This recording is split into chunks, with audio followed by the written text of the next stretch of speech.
मीरपुर खास में पिछले 12 घंटों से मुसलसल बरसात का सिलसिला शुरू है, जो अब तक थम ना सका। मुख्तलिफ जगहों में हमें पानी नज़र आते और जो इलाके हैं वो भी पानी के ज़ेर आब आ गए। लेकिन म्यूनिसिपल का अमला जो है वो अपनी कोशिशें मुसलसल कर रहे हैं, लेकिन बरसात की वजह से वो कोशिशें नाकाम हो रही हैं।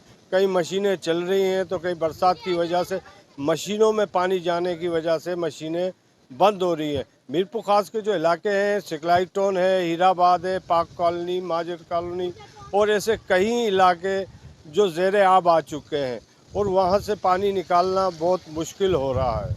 कमिश्नर कम्प्लेक्स में रेड एमरजेंसी की मीटिंग भी चल रही है, जहाँ पे जो फोकल पर्सन हैं हमारे शहर के मिनिस्टर हैं, उन्होंने वहाँ पे एमरजेंसी मीटिंग बुलाई, जिसमें मेयर साहब हैं और बहुत से लोग वहाँ पे मौजूद है कि किस तरीके से मीरपुर खास शहर का पानी निकाला जाए और मीरपुर खास शहर को एमरजेंसी भी डिक्लेयर किया जा रहा है। कैमरामैन असलैन रज़ा के साथ असलम बलोच, वश न्यूज़, मीरपुर खास।